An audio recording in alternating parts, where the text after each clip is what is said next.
আজ আমরা যে বিষয়ের জন্য এখানে এসেছি সেটি হলো কেন্দ্রীয় সরকার দ্বারা এমন একটি অকাপ সংশোধনীয় বিল পাস হয়েছে, তার দ্বারা ভারতীয় সংবিধান ও একটি জাতি কঠিন বিপদের মুখে। অকাপ সম্পত্তিটা কি? অকাপ সম্পত্তি হলো স্থাবর বা অস্থাবর সম্পত্তি, যা আল্লাহর নামে করে দেওয়া হয়েছে। সেই সম্পত্তি সেবার কাজে ব্যবহার করা হয়, কিন্তু হস্তান্তর করা যায় না। ওয়াকফ বোর্ড এই সম্পত্তির সমস্ত সিদ্ধান্ত নিয়ে থাকে।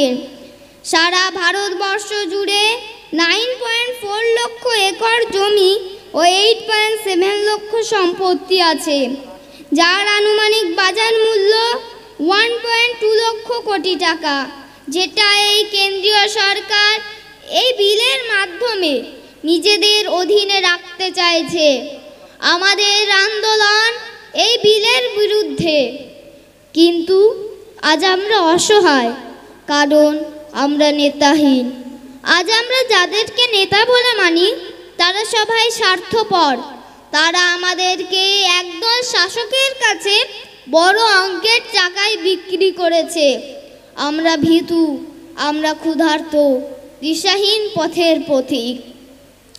চারিদিক থেকে যেভাবে আমাদের সমাজ ব্যবস্থার জীবনে এমন অন্ধকার নেমে এসেছে, তা নিয়ে আমরা বড় চিন্তিত। এই সময় এমন এক নেতার প্রয়োজন, তিনি শুধু পারে এই অন্ধকার সমাজকে আলোর রাস্তায় পরিচালিত করতে। তোমরা কি সেই নেতার সন্ধান দিতে পারো? আমি পারি সেই নেতার সন্ধান ও পরিচয় দিতে। তিনি 1987 সালে ফুরফুরা শরীফের পীর পরিবারে জন্মগ্রহণ করেন। ছোটবেলা থেকে দুরন্ত জেদি ছিলেন।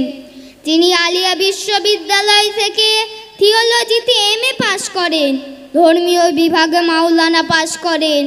শিক্ষা জীবন শেষ করে তিনি ধর্মীয় সভায় বক্তব্য রাখতে শুরু করেন। তাঁর আচার ব্যবহারে মানুষ মুগ্ধ হয়ে ওঠে। তিনি রাতের ঘুম হারাম করে গরিব, অসহায়, পিছিয়ে পড়া মানুষের কথা ভাবতে শুরু করে।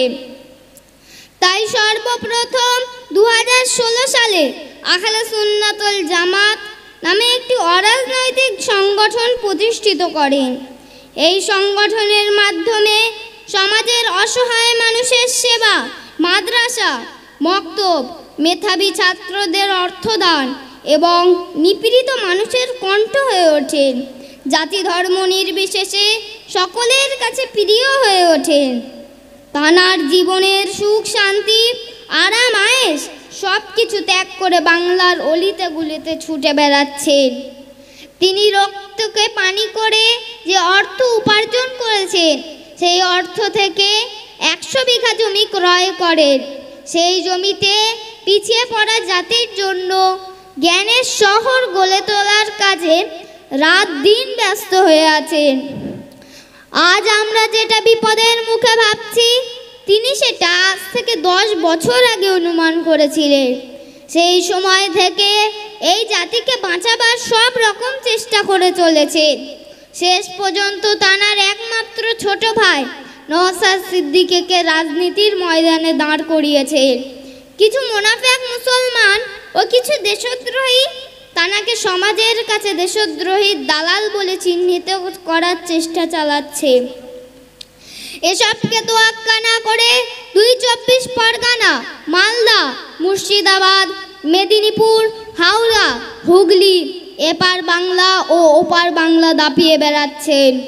ইসলাম মানে শান্তি ও ঈমান কথার অর্থ বিশ্বাস, সেটা তাঁকে লক্ষ্য করলে বোঝা যায়। তিনি নীতিতে কঠোর, লক্ষ্যে স্থির, বিশ্বাসে রাসূল, ভরসায় আল্লাহ।